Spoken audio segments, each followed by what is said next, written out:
नमस्कार विद्यार्थी मित्रों, आज हम पढ़ेंगे हिंदी में कविता 5 हिंद देश के निवासी। तो हमारा भारत देश एक निराला देश है। यहाँ अनेक जातियों, धर्मों और भाषाओं के लोग रहते हैं। यहाँ प्रकृति के भी अलग अलग रूप पाए जाते हैं। इतनी विविधता के बावजूद यहाँ एकता है। यहाँ सब लोग हिल मिलकर रहते हैं। इस कविता में हमारे देश का यही निरालापन बताया है। तो पहले हम कविता का गान करेंगे। आप भी अपनी पुस्तक साथ में रखना और साथ में गाना। ओके, चलो। हिंद देश के निवासी सभी जन एक है, रंग रूप वेश भाषा चाहे अनेक है। बेला गुलाब जूही चंपा चमेली, प्यारे प्यारे फूल गूथे माला में एक है। हिंद देश के निवासी सभी जन एक है, रंग रूप वेश भाषा चाहे अनेक है। कोयल की कूक न्यारी, पपीहे की ढेर प्यारी, गा रही तराना बुलबुल राग मगर एक है। हिंद देश के निवासी सभी जन एक है, रंग रूप वेश भाषा चाहे अनेक है। गंगा यमुना ब्रह्मपुत्र कृष्णा कावेरी, जाके मिल गई सागर में हुई सब एक है। हिंद देश के निवासी सभी जन एक है, रंग रूप वेश भाषा चाहे अनेक है। धर्म है अनेक जिनका सार वही है, पंथ है निराले सबकी मंजिल तो एक है। हिंद देश के निवासी सभी जन एक है, रंग रूप वेश भाषा चाहे अनेक है। तो आपको इस राग में कविता को तैयार करना है। चलो अब आगे कि कविता का अर्थ क्या है वो हम पढ़ेंगे। तो हिंद देश के निवासी, हिंद यानी कि हिंदुस्तान, भारत देश के निवासी यानी कि भारत देश में रहने वाले सभी जन एक है। जन यानी कि व्यक्ति, लोग सब एक है। रंग रूप वेश भाषा चाहे अनेक है। उसके रंग, रहने वाले व्यक्तियों के रंग, रूप, वेश यानी कि पहनावा और भाषाएं चाहे ही अलग अलग हो, लेकिन हिंदुस्तान में जो लोग रहते हैं वो सभी लोग एक है। बेला गुलाब जूही चंपा चमेली, बेला यानी कि मोगरा, गुलाब, जूही, चंपा, चमेली, प्यारे प्यारे फूल गूंथे माला में एक है। तो ये सब फूलों अलग अलग होते हैं, ये सब फूल अलग अलग होते हैं, परंतु प्यारे प्यारे फूल माला में गूंथने पर एक बन जाते हैं। कवि कहते हैं कि ये सब फूल हैं वो अलग अलग फूल हैं, लेकिन जब माला में गूंथने पर वो सब फूल एक बन जाते हैं। कोयल की कूक न्यारी, कोयल की कूक यानी कि कोयल की बोली, न्यारी यानी कि निराली होती है। पपीहे की टेर प्यारी, पपीहे यानी कि पपीहे की बोली में भी मिठास होती है। गा रही तराना बुलबुल यानी कि बुलबुल का गीत भी अलग तरह का होता है, राग मगर एक है। लेकिन इन सब पक्षियों के गाने भले ही अलग अलग हो पर उनका राग एक है। इस तरह अलग अलग बोली और भाषा बोलने वाले भारतवासियों की आवाज़ भी एक होती है। गंगा यमुना ब्रह्मपुत्र कृष्णा कावेरी, ये सब क्या है? नदियाँ हैं। ये अलग अलग नदियाँ हैं। गंगा नदी, यमुना, ब्रह्मपुत्र, कृष्णा, कावेरी, ये सब अलग अलग है। जाके मिल गई सागर में हुई सब एक है, मगर सागर में मिलकर वे एक हो जाती है। इसी तरह देश प्रेमी सभी भारतवासियों को एक बना देता, देश प्रेम सभी भारतवासियों को एक बना देता है। धर्म है अनेक जिनका, धर्म अनेक है। हिंदू धर्म है, मुस्लिम धर्म है, सिख, ईसाई, ख्रिस्ती, तो ऐसे धर्म अनेक है। जिनका सार वही है, लेकिन धर्म भले अलग अलग है, लेकिन उनका सार जो है वो सार तत्व एक ही है। पंथ है निराले, पंथ यानी कि संप्रदाय, निराले यानी कि अलग, कोई विशेषता रखने वाला, तो अलग अलग विशेषता रखने वाला है, रखते हैं पंथ। सबकी मंजिल तो एक है, लेकिन सबका ध्येय, मंजिल यानी कि ध्येय एक ही है। क्या है कि मनुष्य को उन्नत बनाना। इसी तरह सभी भारतवासियों का लक्ष्य एक ही है।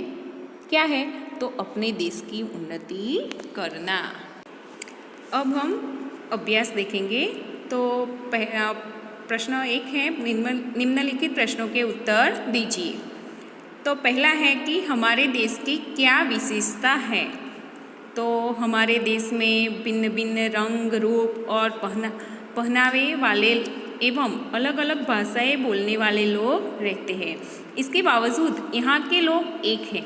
इस तरह विविधता में एकता ही हमारे देश की विशेषता है। दूसरा है कि सभी नदियाँ कब एक होती हैं।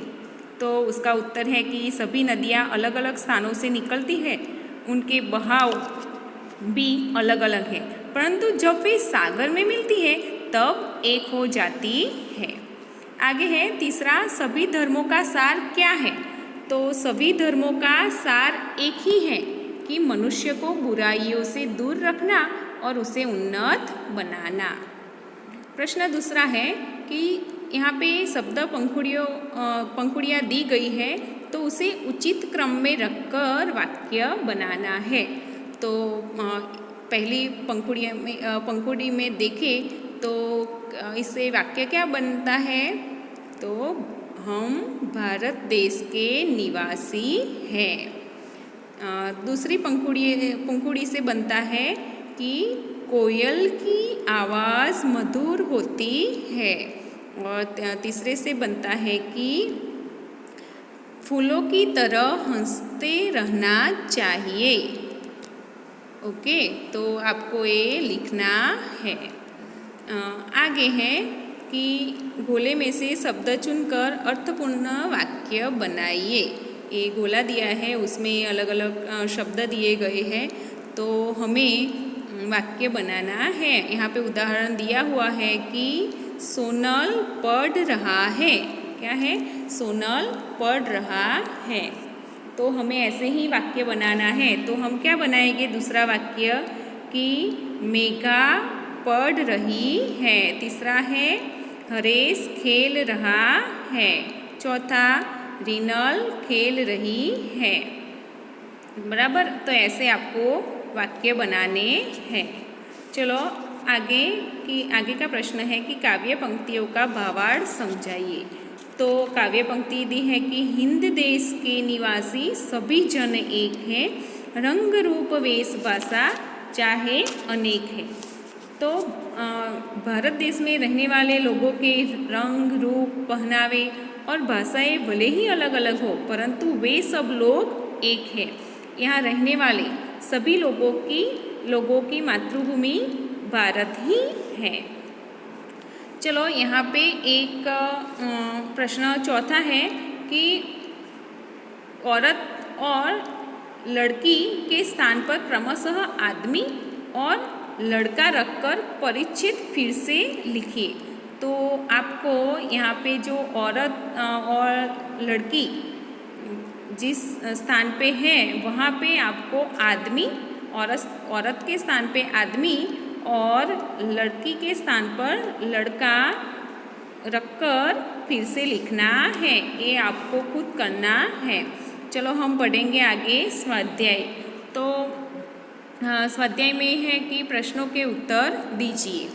तो प्रश्न पहला है कि हिंदवासियों में कैसी विविधताएं हैं। तो हिंदवासी अलग अलग रूप और रंग के हैं, उनके पहनावे अलग अलग हैं, वे अलग अलग भाषा बोलते हैं, वे अलग अलग धर्मों को मानते हैं। इस प्रकार हिंदवासियों में अनेक प्रकार की विविधताएं हैं। दूसरा है कि माला में कौन कौन से फूल एक रूप हुए हैं। तो माला में बेला, गुलाब, जूही, चंपा, चमेली आदि तरह तरह के फूल एक रूप हुए हैं। तीसरा है कि इस कविता में किन नदियों का उल्लेख है। तो इस कविता, कौन सी कविता, हिंद देश के निवासी कविता में गंगा, यमुना, ब्रह्मपुत्र, कृष्णा और कावेरी नदियों का उल्लेख है। चौथा है कि नदियों से हमें क्या संदेश मिलता है। तो नदियों से हमें यह संदेश मिलता है कि हमारे देश में अनेक नदियाँ हैं, उनके उद्गम स्थान भी अलग अलग हैं, वे अलग अलग मार्गों से बहती हैं, लेकिन अंत में वे सागर में मिलकर एक हो जाती है।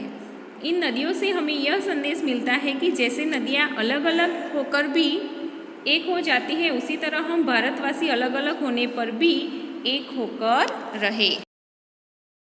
अब आगे यहाँ पे एक कोष्टक दिया गया है, इसमें शब्द है, तो जो समानार्थी शब्द नहीं है उस पर गोल करना है और जो समानार्थी शब्द हैं उनका वाक्य में प्रयोग करना है। तो पहले में क्या है, पंथ है, पैर है, रास्ता है और राह है।